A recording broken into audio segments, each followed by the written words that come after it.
Hey guys, this is Dave Cordero, probably better known as Demanic, and I'm here to show you the decks that I'm going to be throwing against each other today. I'm doing a little versus series. The first part of it is going to be myself playing this colorless Eldrazi deck, and then the second one will be myself playing Proc against it. For the first part, I have Blackhawk 23 playing the mono white MartyrProc list that he has versus this, and then the second part I will be playing my black white MartyrProc list that I've thrown together and tuned for sort of this metagame. So let's just start out with the Eldrazi deck. This is basically the Channel Fireball version. The only changes I've really made were a little bit things in the sideboard, like the Phyrexian Metamorph's pretty good. Once everyone's playing Eldrazi as they are, I wanted to try out some new lands. First of all, I'm only playing 3 Blinkmoth Nexus, mostly because I only have 3 of them, and it gives me more space to try out cool stuff like 1 Gemstone Cavern, even in the colorless list. I think that's good. You can steal the die roll from your opponent. You got 2 Seagate Wreckage as well. I think that this is a nice card for when you get into top deck wars. It really lets you pull out ahead. I also was trying out the Radiant Fountains, which was good in the affinity matchups, which can be a struggle at times. You want to make sure you can race them, and it's always fun when you flip it off of Matter Reshaper and gain some life. It's pretty straightforward, nothing too fancy here, just a bunch of Eldrazi that come down and smash your opponent's face. Here we have the MartyrProc list that I will be running. There are quite a few changes to this list. It might not look like a lot, but there are. The biggest change of all of them is that I'm playing 3 Cavern of Souls and 0 Emeria.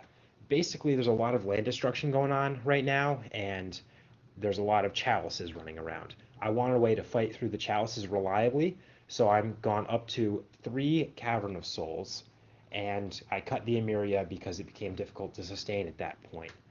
I also, because I gave up on the Emeria plan, have space for these Shambling Vents, which is nice. They take up the enter the battlefield tapped slot. You could play more than 2, but I don't want to go crazy on the tap lands because then you start having to shock yourself more often, and I'd rather keep it at the level that it was before. For Cavern of Souls, you're going to want to name Human most of the time, but sometimes you're going to want to name Cleric because Ailey is a core Cleric, not a human, and Martyr of Sands is also a Cleric, so you can cast both of them off of that. You will not be able to cast your Serra Ascendant through Chalice if you name Cleric, but it is something to be aware of if you're trying to cast Ailey and you don't have the Black Source or anything of that nature. Just be aware that it goes probably Human, Cleric, Bird would be the third for Squadron Hawks. Maybe if you're going against a Chalice matchup, you could name Spirit as well. Most of the time, they're not going to counter your birds, but I don't know. Depends on what you're going against, I suppose.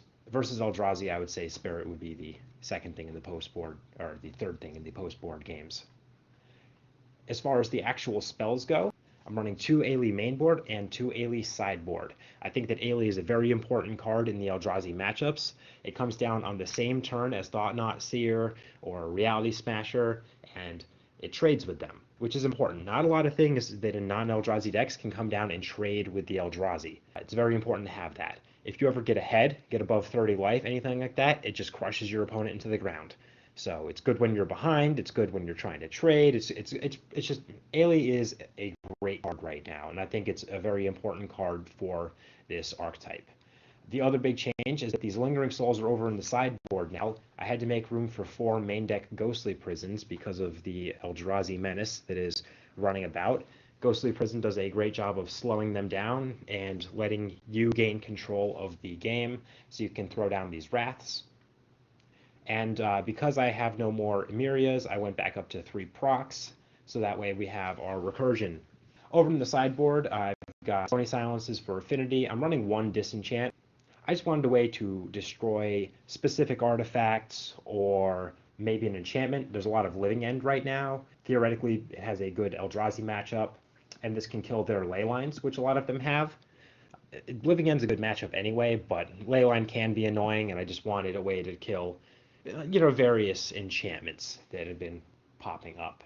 I've got the 1 Kami. Kami is a very important card to have in your 75 in this metagame. I've got the Weathered Wayfarer over in the sideboard as well, just making more room for these Ghostly Prisons and the procs. 1 Blood Baron / 1 Celestial Purge for Jund, and then also a Crucible of Worlds, grindier sort of matchups, Tron, anything where I'm trying to really lock them out of the game. Those are the decks, and I hope you guys enjoy this video.